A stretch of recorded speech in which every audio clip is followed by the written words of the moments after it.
So, is that everyone? Are we all here now? Wicked. Okay, so we've been having an argument with the other groups about whether I'm Wonder Woman or Supergirl. I've kind of like mixed it up a little bit here, so we might, like, I'm gonna do a little vote. Wonder Woman? Supergirl? Oh, okay, right, that's unanimous, that is. Right, Supergirl it is.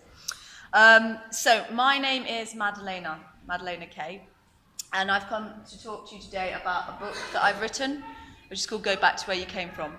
And it's a story that's about refugees. Now, does anybody here know what a refugee is? Is it someone that's trying to get away from their country? Yeah, exactly. It's someone that's trying to get away from their country, their home, and they've got to go to somewhere else to find a safe place to live. Now, there's lots of reasons why they might need to leave their home country and find a sanctuary or a safe place. What is a refugee? It's a person who has been forced to leave their country in order to escape war, persecution, or natural disaster. So we all know what a war is, and there's wars happening across the world at the moment. Persecution could be religious or political, but basically it means that somebody is in a dangerous situation, they have to leave. Natural disasters.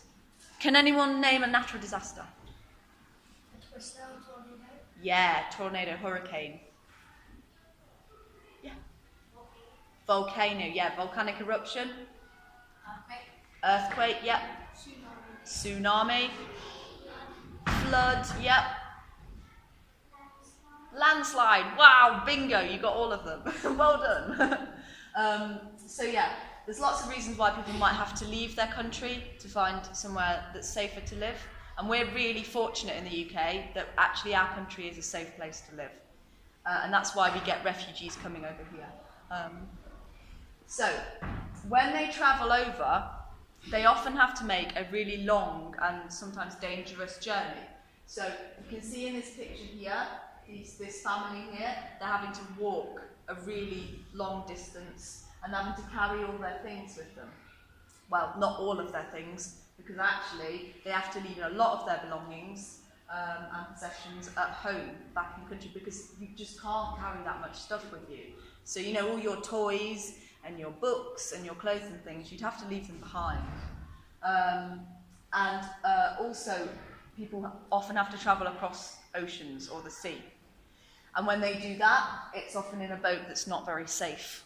And because lots of people need to travel across, they crowd into the boat. And as you can see, it's very dangerous. They need help, basically. So, where do refugees come from? Well, they come from all over the world because a natural disaster could happen anywhere. Religious persecution could happen anywhere, and wars happen in certain places. And one of the places where there's a war going on at the moment is Syria. And Syria is down here. Now, we live up here in the United Kingdom. This is Europe, and there's Africa. So they have to travel across the sea to get into Europe. And they have to come into Italy or Greece. And when they come through, they come across Europe and they find places to live all across Europe, and some of them come to the United Kingdom, which is where we live. Now, where I come from in the UK is a city called Sheffield. Has anyone here been to Sheffield? Wicked. What did you think? Yeah? Oh, well, it was quite big, and there's lots of, it's not as big as London, but had lots of, towns and stuff. Yeah. So Sheffield, I think it's the 6th biggest city in the UK. It's one of the big ones, but it's not as big as London. And it's very steep. It's built on lots of hills. It's in the north, but not quite as far north as Scotland. And in Sheffield, we have a charity which is called the City of Sanctuary. And the City of Sanctuary is a refugee charity. So the story book that I wrote was sold in aid of this charity in Sheffield, and it raised £1,800 for them. But the City of Sanctuary is actually a charity that works across the UK, so there's lots of cities in the UK that are cities of sanctuary. Now, being a refugee is a horrible, horrible experience. It's really sad. It's not something anybody wants to go through. So we need to help these people. And the question is, what can we do to help them? Well, the charity in Sheffield has raised money to open a community welcome centre for the refugees to come to. And they raised £60,000 in total. So that book helped contribute, and other people donated and raised money to open this welcome centre. And in the centre, there's staff. And the staff are there to help the refugees, because often the refugees don't speak English, because obviously they come from a different country. But also to help them provide information and guidance about where things are and what they need to do to get jobs and stuff in the UK. And there's also in this welcome centre a community cafe, so refugees can work there and get experience working. And there's also a shop, and in the shop they sell arts and crafts that the refugees have made. So like traditional jewellery and clothing and bags and things from Syria get sold in Sheffield, which is a really nice addition to our culture as well. So, I'm going to talk to you about my book. My book, the main character in it, is called Alba White Wolf. And Alba White Wolf is based on my dog. This is my dog. She's a white German Shepherd. She's not a real wolf. But we pretend that she's a wolf because often when I'm walking her in the park, and a little kid runs by, they go, "Oh my God, it's a wolf!" And they run away. And they think she's scary. But she's not scary, she's friendly. If she came here, she'd probably be like running around and giving you all slobby kisses. Now, does anybody know what Alba means? It's a Latin word. Can anybody guess? Go on, have a guess. Soul? Actually, well, in Italian and Spanish. Oh, is it? Okay. Oh. No, in Latin, it means white. So she's called White. It's not an imaginative name, I know. I'm not very imaginative at naming my dog. She's called White.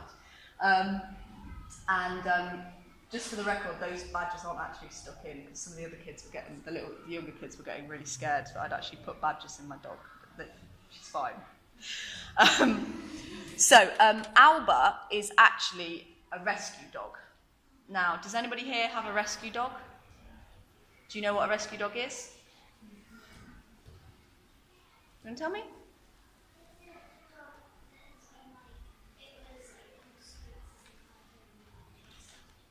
Yep, that's one reason why you might have a rescue dog, is that it's a stray, so it doesn't have a home.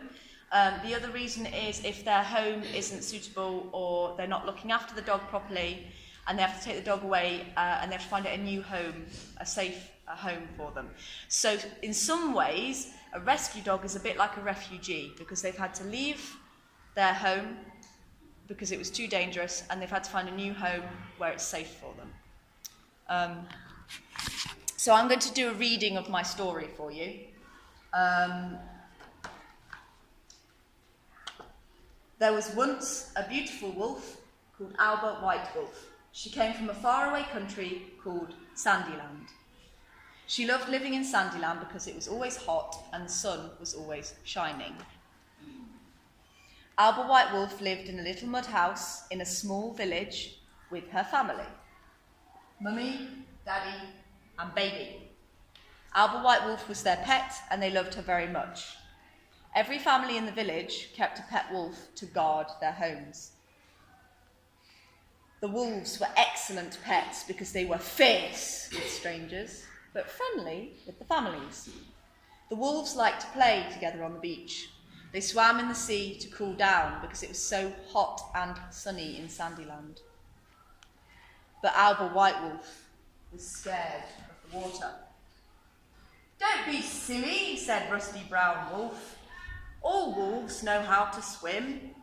Even tiny baby wolf likes to jump into the sea. But Albert White Wolf was still too afraid to go into the water. One day, a soldier arrived with terrible news. A dangerous war had broken out in Sandyland. You must not leave the village, and you should stay inside your little mud houses, he warned the families. They were all very worried. The families were afraid of the war, so they hid inside their homes. The wolves were afraid too because they loved their families and they didn't want them to get hurt. So the wolves sat outside and guarded the little mud houses. The families couldn't leave the village to get to the market in the nearby town, and they soon ran out of food. The wolves' tummies grumbled loudly with hunger. Albert White Wolf's daddy was very sad that he couldn't feed her. The families decided they would have to send the wolves away because they couldn't feed them anymore. One night, all of the daddies took their pet wolves down to the beach and sent them across the sea in little wooden boats. The daddies cried as they watched their wolves drift away into the night. The big wolves howled to the moon, "Ow!" because they were so upset to leave their families in Sandyland. Tiny baby wolf was so tired, he curled up and fell asleep. It was a dangerous journey across the sea, and the little wooden boats weren't very safe. The waves crashed as a ferocious thunderstorm began. The wolves shut their eyes tightly and hoped they would all make it safely to the shore. It was morning when Albert White Wolf opened her eyes. She was washed up on a beach in a strange country that wasn't as hot as Sandyland. She was all alone, and she didn't know what had happened to her wolf friends. Albert White Wolf decided to head towards the city. She knew that there would be people living in the city and they would have food. She hoped she could find a new family who would feed her, and in return, she could guard their little mud house. It was a long journey to the city, and Albert White Wolf was extremely tired and hungry. She sat down on a bench and began to cry because she missed her family in Sandyland. She really hoped someone in the city would feed her. Eventually, she arrived in a big town called Steelfields. There were lots of old factories and shops that sold knives and forks and spoons. There weren't any little mud houses. Instead, the families lived in tall stone houses with crooked chimneys. Albert White Wolf decided to ask a family if they wanted a pet wolf to guard their home. "Shoo! Big bad wolf!" they shouted. "We keep pet dogs here. No wolves allowed. Go back to where you came from." Albert White Wolf was very upset. She sat down outside the market. She could smell all the tasty food inside. The butcher took pity on her. "Go to the woods and make a den," he told her. "Come back at 5 o'clock when the market closes, and I will give you my scraps and bones." It was just starting to get dark as Albert White Wolf left Steelfields and headed towards the woods by the edge of town. She made herself a cosy den and tucked into her dinner of scraps and bones that the butcher had kindly given her. Albert White Wolf missed her family in Sandyland. She felt lonely, but she had one friend, the kind butcher, who gave her his scraps and bones. She went to see him at 5 o'clock every day, except for Sunday, when the market was closed. Sometimes families from Steelfields came to the woods by the edge of town to walk their pet dogs. Albert White Wolf tried to make friends, but they always ran away because the people were scared of wolves. Then one day, Albert White Wolf saw a poster on a tree in the woods. The Steelfields annual duck race was on at Saturday afternoon at 2 o'clock. She wondered if she might make some friends if she went along to watch the ducks. town came down to see the duck race. Alba White Wolf watched from behind the bushes on the opposite side of the river. She wanted to make friends, but she was worried that the people would run away if they saw her. But then, disaster struck. A little girl called Kay the Carrot Top slipped down the riverbank and fell into the water with a big splash. The ducks went flying everywhere. "Help!" somebody shouted. "She can't swim!" Alba White Wolf was afraid of the water, but she knew she had to save the little girl. She remembered Rusty Brown Wolf's wise words. "All wolves know how to swim." She closed her eyes tight and jumped into the water, just like tiny baby wolf. Kay the Carrot Top wrapped her arms around Alba White Wolf's neck. She swam as fast as she could to the riverbank, and the little girl's daddy was waiting. Her daddy grabbed her hand and pulled her out of the water to safety. Alba White Wolf climbed out of the water and shook herself dry.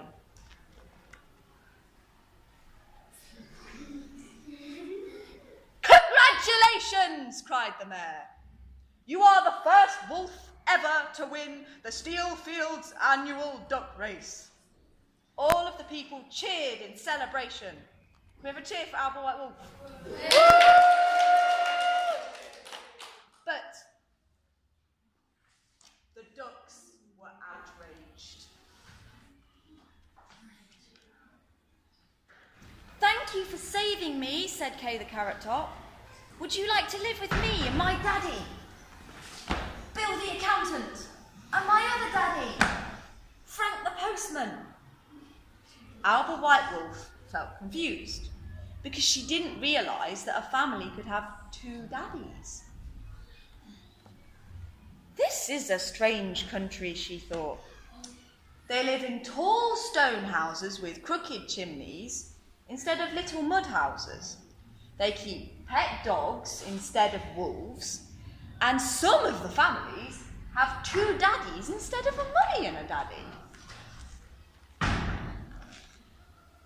There were a lot of differences between Sandyland and Steelfields that Alba White Wolf would have to get used to, but she knew that it didn't really matter, so long as she had a family and she loved them and they loved her back. So, Kay the Carrot Top, Bill the accountant, and Frank the postman took Alba White Wolf home to their tall stone house with a crooked chimney, and she had a big bowl of food for dinner, and she was a very happy wolf.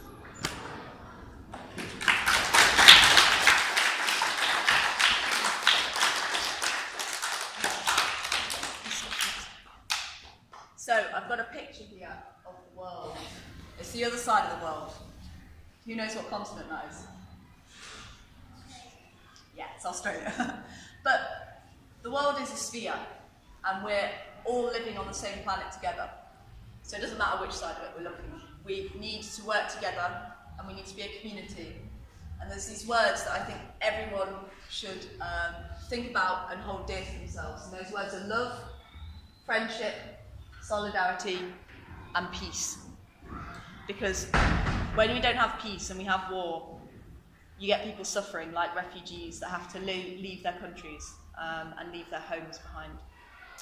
So, I want to finish today by doing a song, and it's not a song that I've written. It's a famous song called "Lean on Me," and you might know the song. If you know the song, feel free to join in. I'm just going to grab my guitar.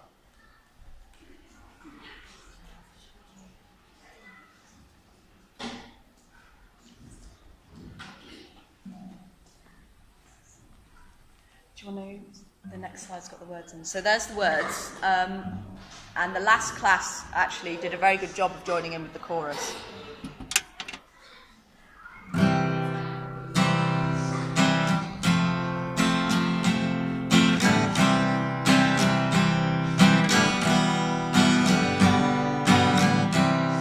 Sometimes in our lives we all have pain.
guys, and I want you to join in.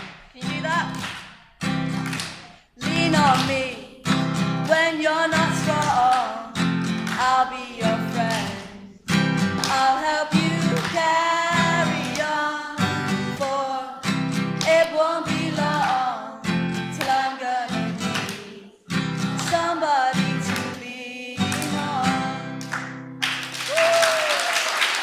Well done. Lovely singing, guys. How are we for time? Wicked, okay. Thank you, everybody. And I'd just like to finish by saying, you guys can all be superheroes too.